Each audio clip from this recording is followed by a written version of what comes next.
Call security and don't let him leave this building." Victoria Bennett's voice carried across the restricted archive floor with the cold certainty of someone accustomed to being obeyed. Ryan Mitchell stood beneath the white fluorescent lights outside Vault 17, one hand holding a small brass key and the other resting beside an open security panel. He wore faded jeans, worn work boots, and a charcoal jacket that looked painfully ordinary against the polished steel and glass of Bennett Aerospace headquarters. Two security officers approached from the corridor. Ryan did not run. He did not hide the key. He simply looked at Victoria and said, "You should check Vault 17 before midnight." Victoria stopped several feet away. "You're in a restricted records facility without authorization. I know where I am. That isn't helping you. I'm not trying to help myself." Her eyes narrowed. At 37, Victoria Bennett had built her reputation on control. She could read quarterly reports in minutes, challenge engineers twice her age, and silence a boardroom with a glance. What she could not understand was why this stranger seemed completely calm. "Who gave you that key?" she demanded. Ryan looked down at the tarnished brass between his fingers. "Someone who kept it for 11 years. Name?" "It won't mean anything to you. Try me." Ryan hesitated. "Emily Mitchell." Nothing changed in Victoria's expression. "Security." One officer stepped closer. "Sir, we need you to come with us." Ryan nodded. "That's fine." Victoria almost frowned. "That's it? No explanation." "You already decided what the explanation is. I found you outside a sealed corporate vault. You found me trying to prevent a mistake. By trespassing, sometimes locked doors protect secrets. Sometimes they protect problems." The air seemed to tighten. Somewhere behind the vault wall, a ventilation system hummed steadily. Ryan glanced toward a narrow indicator panel beside the door. One green light flickered, disappeared, then returned. His expression changed. Victoria noticed. What time does your overnight archive synchronization begin?" "That information is confidential." 11:55. Victoria said nothing. Ryan looked at the clock mounted above the corridor. 11:21 p.m. Then you have 34 minutes. "For what?" "To check Vault 17. Victoria's patience vanished. "You don't walk into my company, enter a restricted floor, and start giving me instructions." Ryan's voice remained low. "Then don't take my word for it. Call Thomas Reed." That name landed differently. Thomas was one of Bennett Aerospace's longest-serving board members. What do you know Thomas?" "Ask him about Aegis." For the first time, Victoria's confidence shifted. Aegis was not a word strangers used. It belonged to a classified development program from the company's darkest financial years, long before she became CEO. "Who are you?" Ryan looked at her, quiet and tired. "A father who promised his daughter he'd be home tonight." Security escorted him toward the elevator while Victoria remained beside the vault. She reached for her phone, then stopped herself. Whatever Ryan knew could be investigated after the police arrived. The elevator doors opened. Ryan stepped inside, then turned toward her one last time. "Midnight, Ms. Bennett." After that, the question won't be why I entered Vault 17. Victoria held his gaze. "What will the question be?" The doors began closing. Ryan answered before they met. Why someone spent 11 years making sure nobody opened it. Behind Victoria, the green indicator on Vault 17 flickered again. This time, it turned amber. 3 hours earlier, Ryan Mitchell had entered Bennett Aerospace carrying nothing more threatening than a brass key, a worn envelope, and a promise 11 years overdue. The evening sky above Seattle was already turning gray when he crossed the enormous glass lobby, rain tapping softly against windows that stretched nearly 40 feet toward the ceiling. He had come directly from work. His charcoal jacket smelled faintly of machine oil, and the knees of his jeans carried the dust of a long maintenance shift. At 42, Ryan had learned that appearances made decisions before people did. Usually he let them. Tonight he could not. His 10-year-old daughter Lily was staying with their neighbor, Mrs. Dawson, and Ryan had promised to be home before 9. "Can I help you?" the receptionist asked. Ryan placed the envelope carefully on the desk. "I need to see Thomas Reed." Her professional smile tightened. "Mr. Reed is a board member. Do you have an appointment?" "No." Then I can leave a message with his office. I've left 6. She searched the computer. I don't see your name in his schedule. You wouldn't. What is this regarding? Ryan looked at the handwriting across the envelope. Thomas Reed. Personal. Something my wife asked me to finish. The receptionist softened slightly. I'm sorry, but Mr. Reed has already left for the evening. Ryan glanced toward the executive elevators. Can you call him? Not without an appointment. Tell him Ryan Mitchell has Emily's key. Her fingers stopped above the keyboard. Emily, he'll understand. Before she could answer, several executives crossed the lobby. At their center walked Victoria Bennett, dressed in a navy suit, speaking quietly to 2 senior managers. She moved with the controlled confidence of someone who never needed to announce that the building belonged to her family. The receptionist straightened. Ms. Bennett. Victoria stopped. Problem. This gentleman is requesting Mr. Reed without an appointment. Victoria looked at Ryan, then the envelope, then his work clothes. Business matter? Personal, Ryan said. Then contact his office tomorrow. Tomorrow may be too late. Victoria's expression cooled. For what? Ryan hesitated. Emily had made him promise to tell Thomas first. I'd rather explain that to Mr. Reed.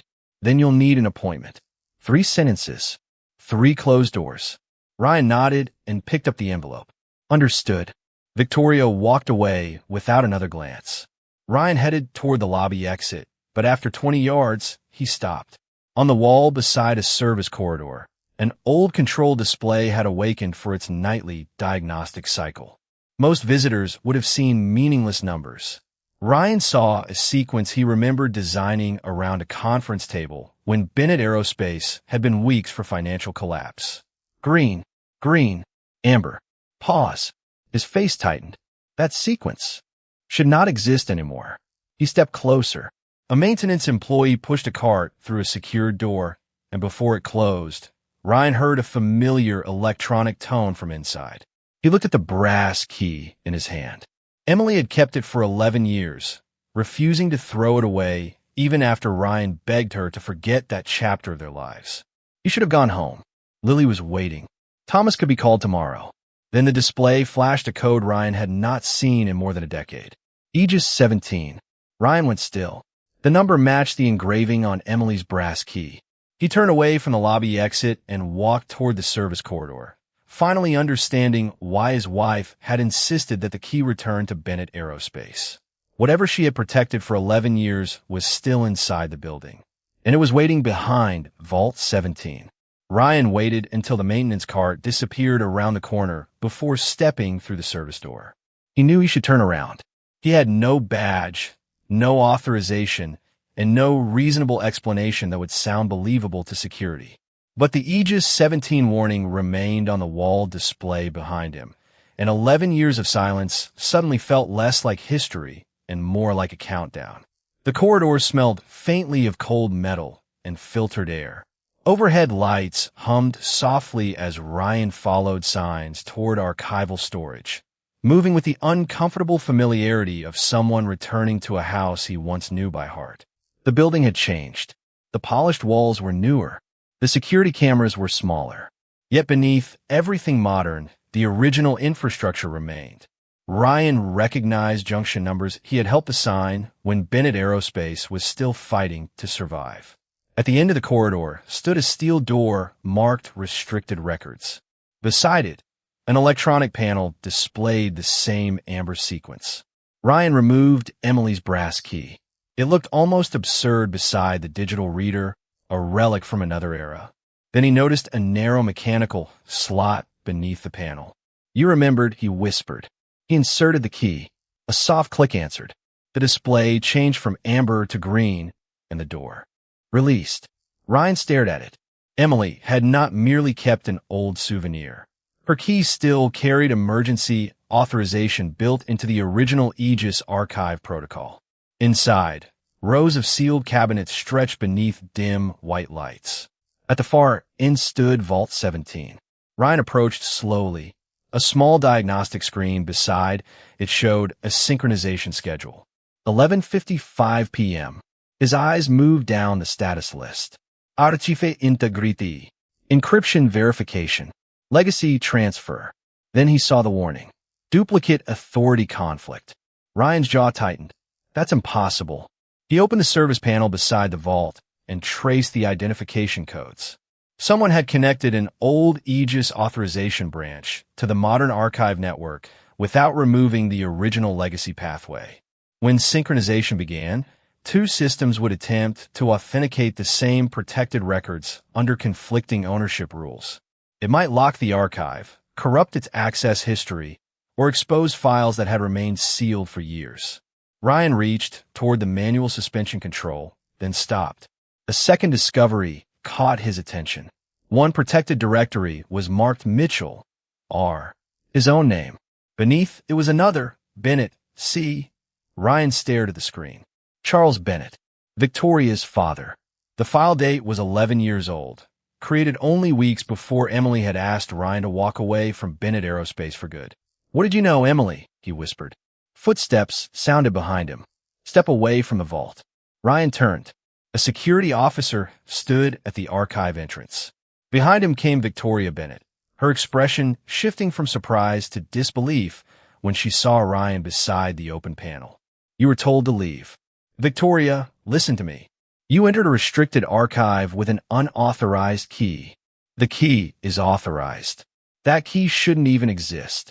That's exactly the problem." Victoria looked toward Vault 17. "What did you open?" "Nothing."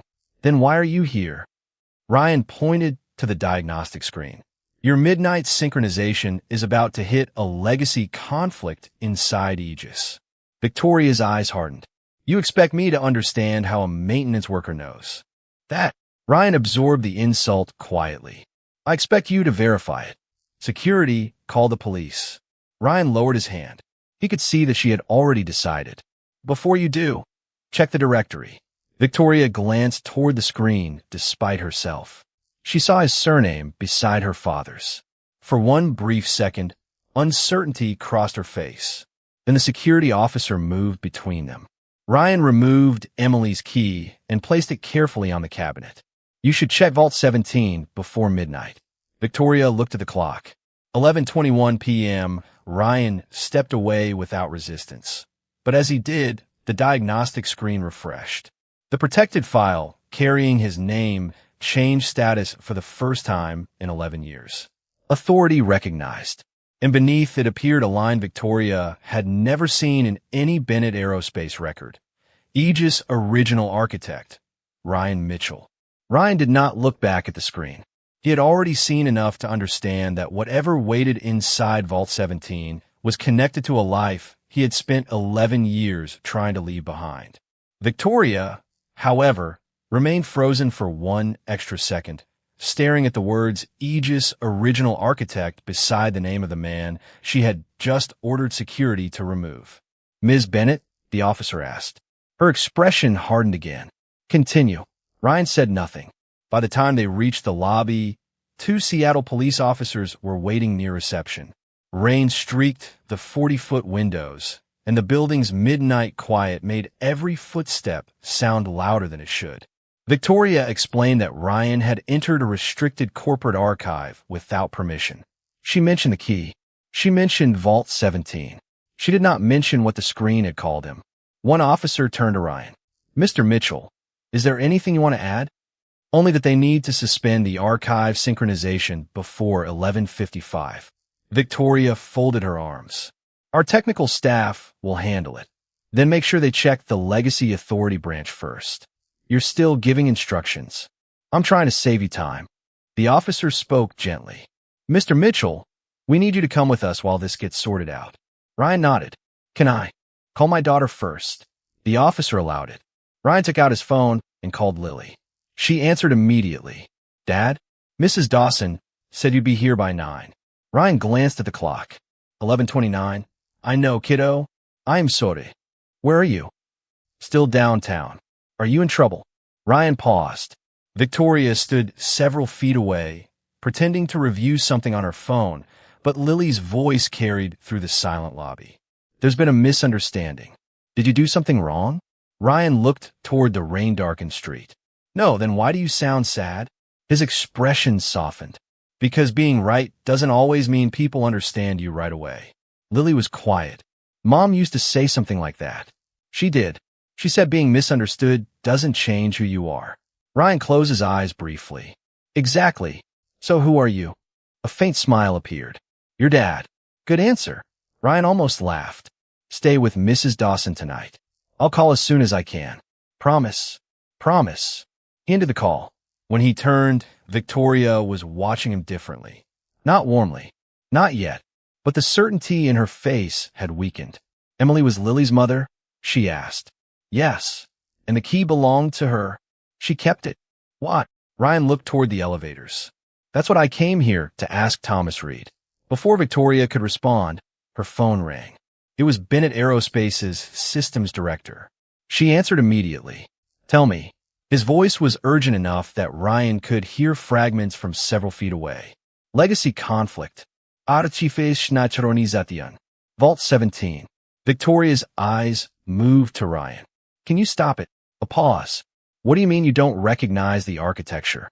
Another pause.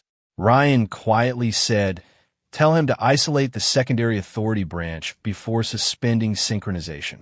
Victoria stared at him, then repeated the instruction. Silence followed. Do it. 30 seconds later, the systems director returned. It worked. Victoria's face changed. What would have happened? The answer came slowly. Best case, Vault 17 locks itself for days. Worst case, we lose the authentication history on every legacy Aegis file. Ryan lowered his gaze. Victoria asked the question she had been avoiding. How did Mitchell know?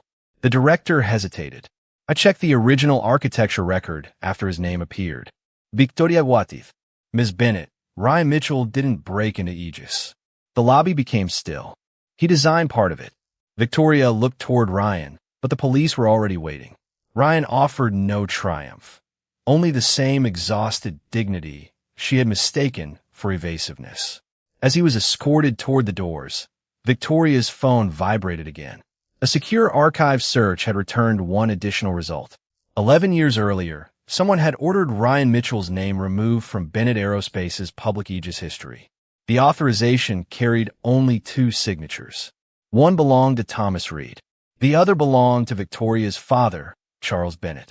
By 6:40 the next morning, Victoria Bennett was standing alone inside the executive conference room with 3 documents spread across the table and one question she could no longer ignore. Who was Ryan Mitchell? Seattle lay beneath a pale gray sky beyond the windows, but Victoria barely noticed. She had slept less than 2 hours. The overnight technical report confirmed everything Ryan had warned them about. Vault 17 had contained a legacy authentication conflict capable of corrupting the access history attached to critical Aegis records. Ryan's instructions had prevented it. More disturbing was how easily he had recognized a system none of Victoria's current engineers fully understood. Run him again, she told her chief of staff, Allison Grant, when she entered. We did. Go back 15 years. Allison opened her laptop. Ryan Mitchell, 42. Widower. Daughter, Lily Mitchell, age 10. Current employment is commercial facilities maintenance. Before that, electrical systems contracting, industrial consulting, some aerospace engineering work. That's the problem. Between 12 and 14 years ago, his employment history becomes strangely incomplete. Victoria looked up. Incomplete how? Companies disappear. Contracts were transferred. Several personnel databases were consolidated after acquisitions. But his tax records show income far above what a junior engineer would have earned. Victoria remembered the archive screen. Aegis original architect.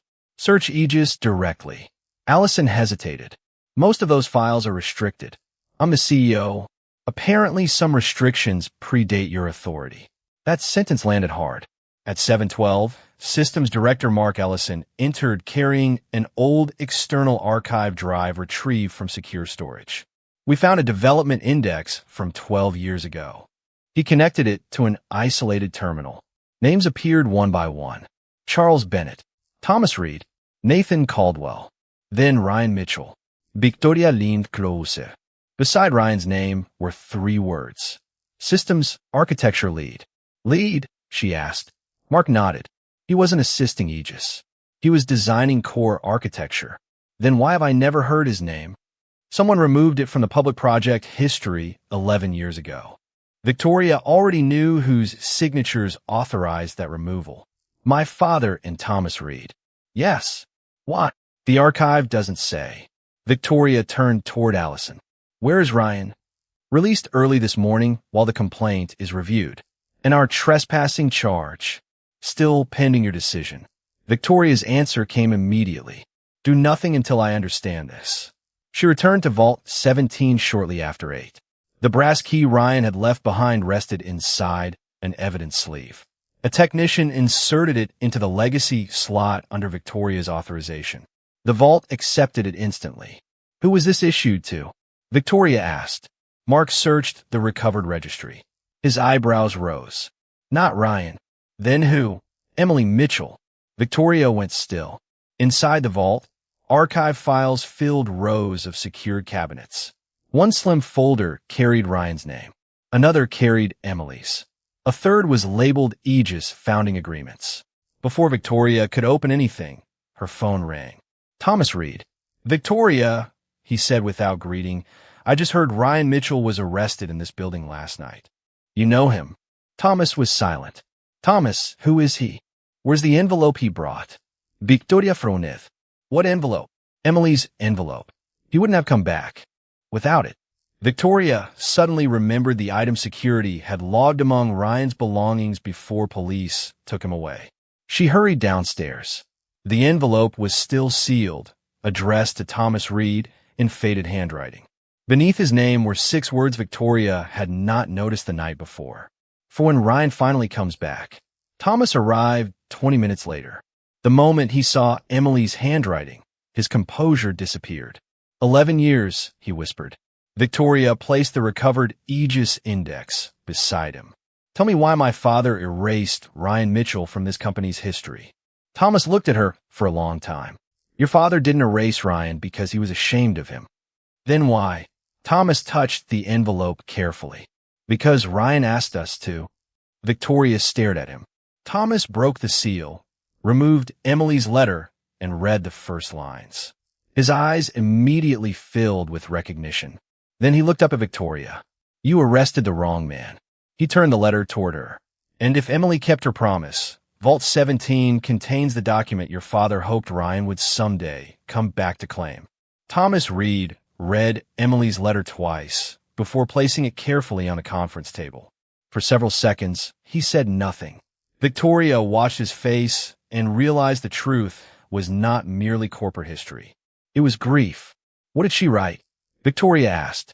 Thomas looked toward the windows. She wanted Ryan to stop hiding from the life he gave up for her. Victoria Bennett. Start at the beginning. Thomas nodded slowly. 12 years ago, Bennett Aerospace was running out of time. Aegis was supposed to secure our next generation of flight control infrastructure, but the architecture couldn't handle the redundancy requirements. Investors were nervous. Contracts were slipping. Your father was weeks away from shutting the program down. And Ryan fixed it. Ryan rebuilt it. Thomas tapped the recovered project index. Nathan Caldwell handled integration. I managed financing. Charles kept the company alive. But Ryan saw the architecture differently from everyone else. Aegis became what it became because he refused to accept that failure was inevitable. Victoria looked toward Emily's brass key. Where did Emily fit into this? She worked in document security. That's how they met. A faint smile touched Thomas's face. Ryan could solve a systems problem nobody else understood, but he could barely ask her to dinner. The smile disappeared. Then Emily became seriously ill. Victoria lowered her voice. Lily would have been a baby, not even a year old.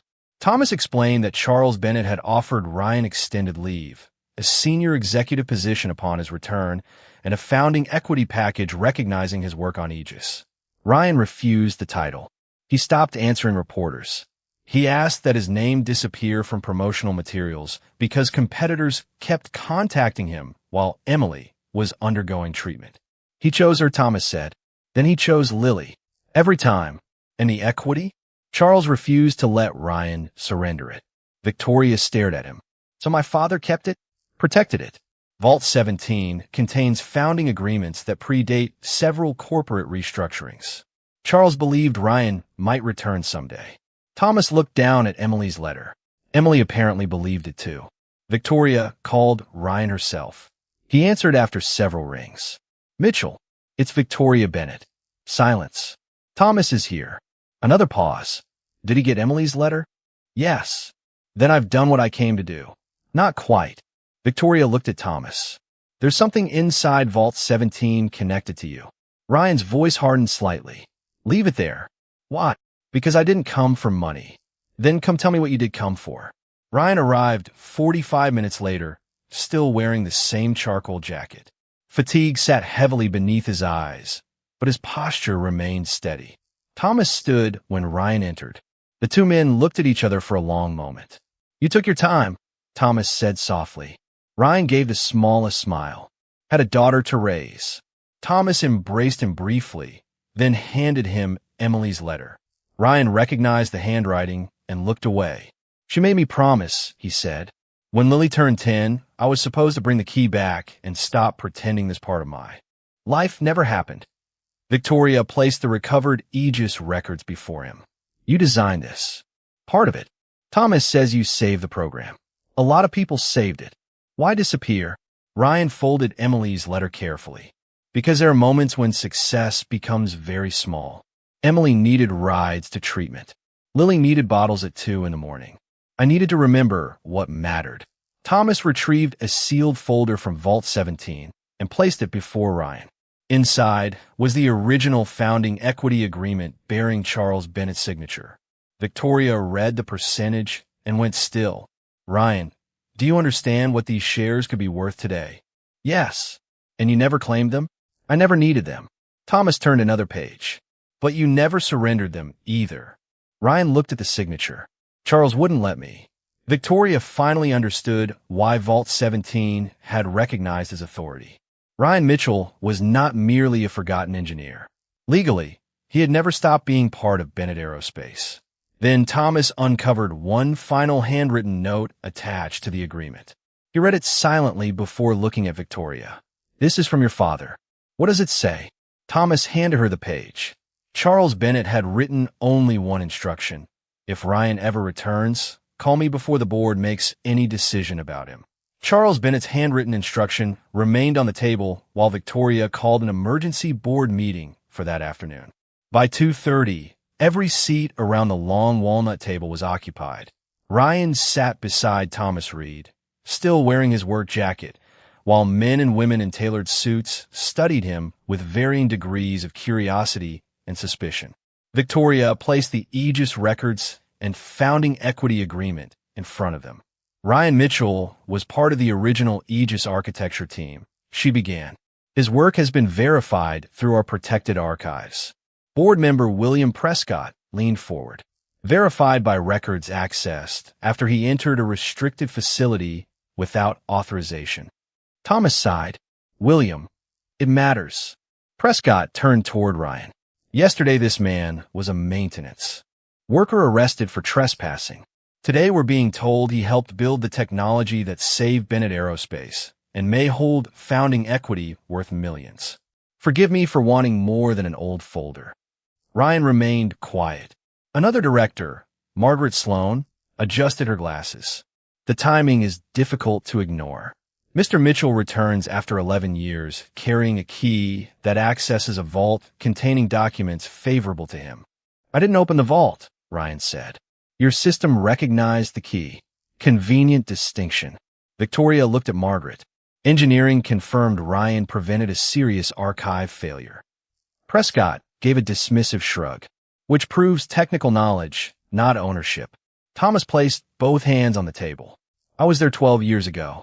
Ryan designed core portions of Aegis.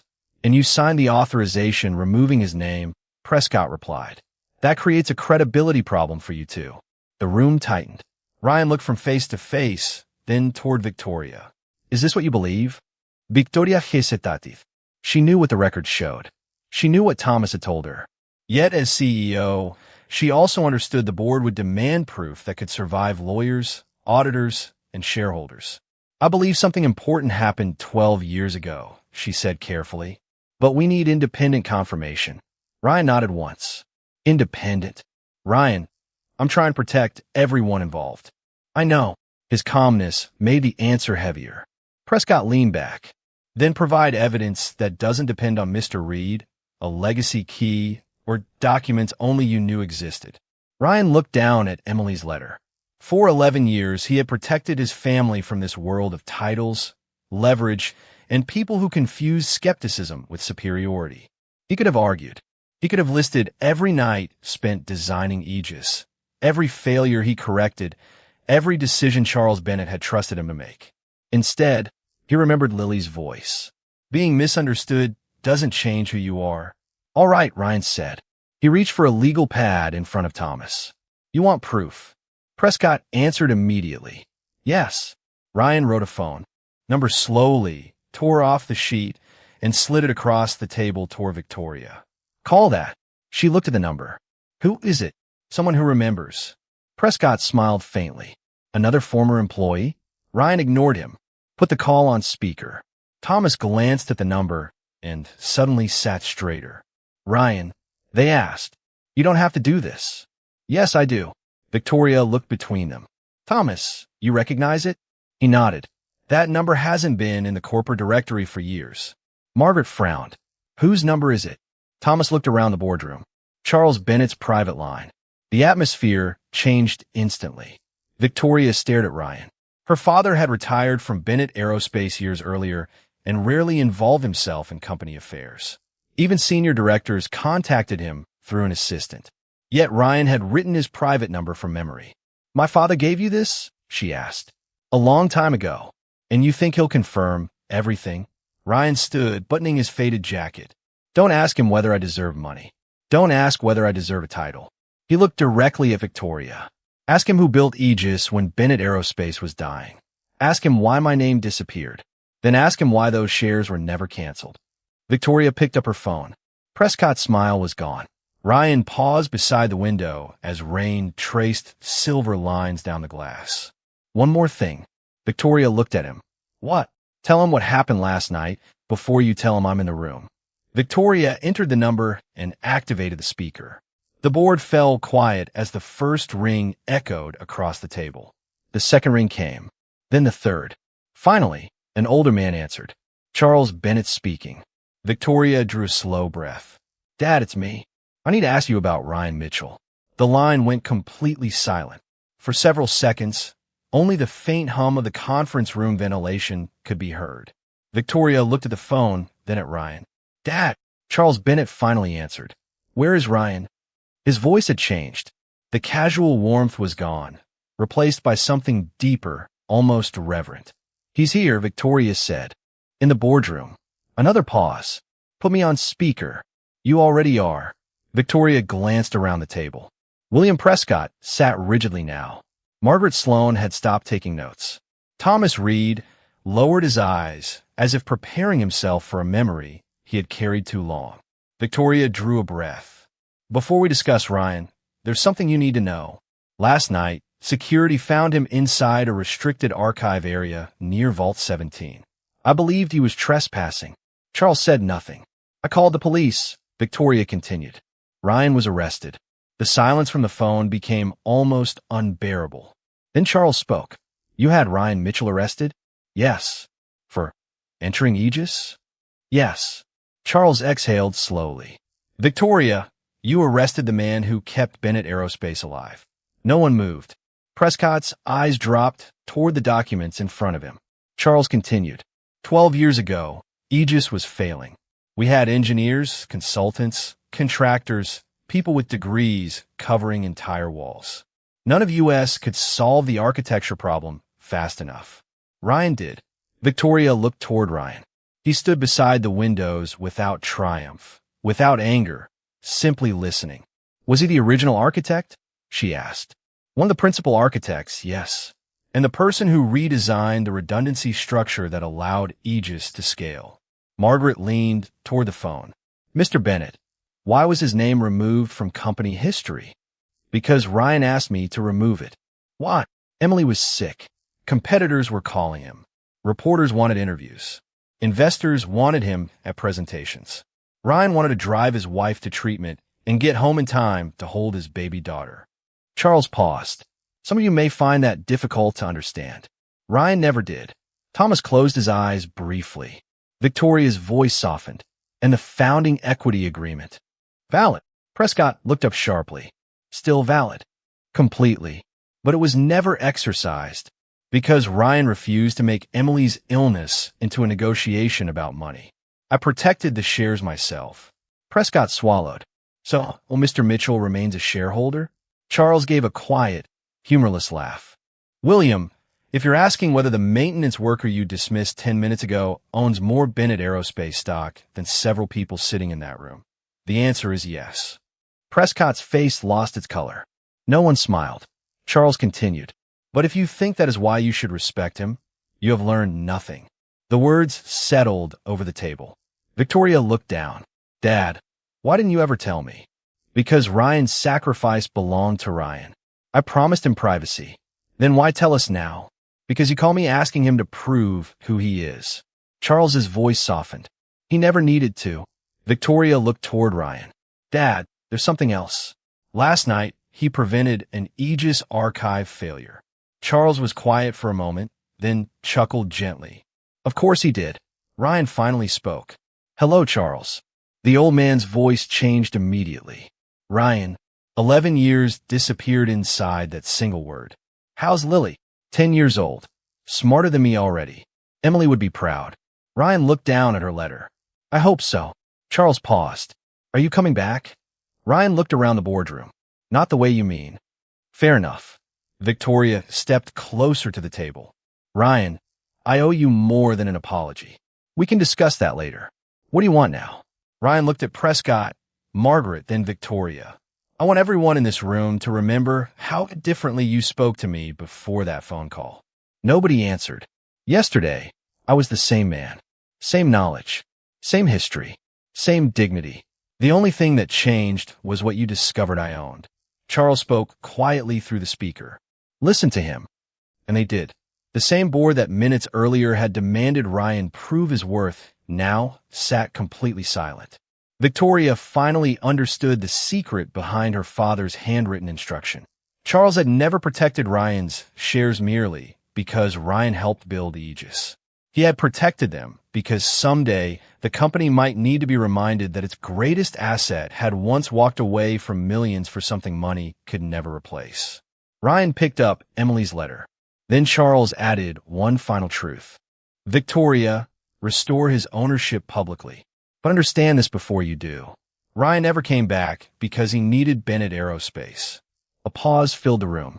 Bennett Aerospace needed Ryan Mitchell to come back. The board remained silent long after Charles Bennett ended the call. Ryan did not look victorious. He simply folded Emily's letter and slipped it carefully into his jacket, as if the most valuable thing in the room had never been the shares, the company, or the recognition. Victoria rose from her chair. The trespassing complaint is withdrawn effective immediately. Our legal team will contact the department today and correct the record. Ryan nodded. Thank you. That isn't enough. She looked around the table.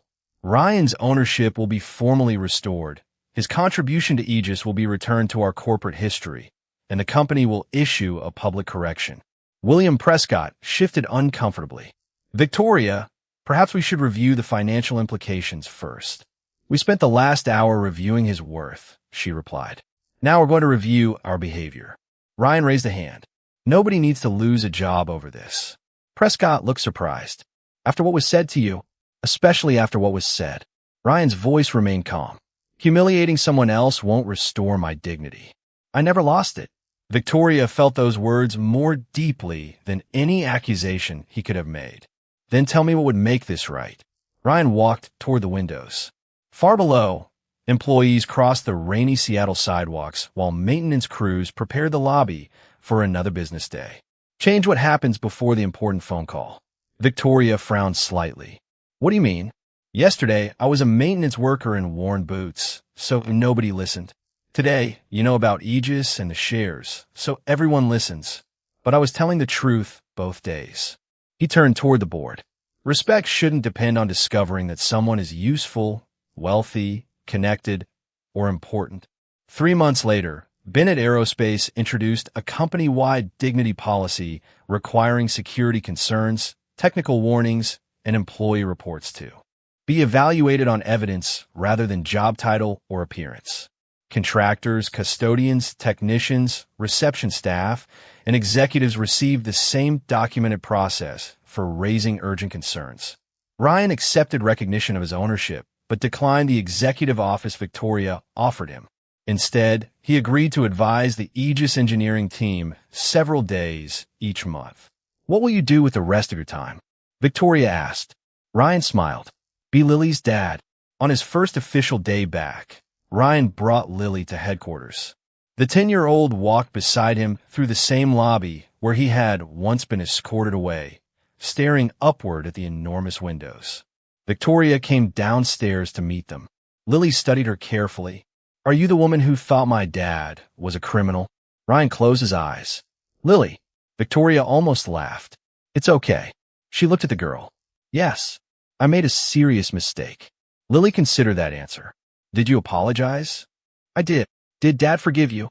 Victoria glanced at Ryan. "I think I'm still earning that part." Ryan smiled. "You're doing fine." Lily nodded with the solemn approval of a child conducting important business. "Mom used to say people deserve second chances." Victoria's expression softened. "Your mother sounds like she was very wise. Dad says she was smarter than both of us." "That sounds like your dad." Ryan laughed quietly. Months later, the restored Aegis history display opened outside the executive boardroom. Ryan's name appeared beside Charles Bennett and Thomas Reed, but Ryan requested one additional sentence beneath the exhibit. Victoria read it aloud the morning it was installed. "Respect people before you discover why they deserve it." She looked toward Ryan. He stood beside Lily in the same faded work jacket he had worn the night everything began. No expensive suit. No performance. No need to prove anything. And Victoria finally understood why Charles had protected his place in the company for 11 years. Power could command a room. Money can press it. A title could make people listen. But character was what remained when all those things disappeared. Ryan Mitchell had entered Bennett Aerospace as a stranger everyone underestimated and left its boardroom as the man nobody would ever underestimate again. Yet his greatest victory was quieter than that. When judgment met him, he kept his dignity. When truth gave him power, he chose grace. And when justice finally arrived, he used it not to punish the people who had looked down on him, but to make sure the next person wearing worn boots would not need one extraordinary phone call just to be treated with respect.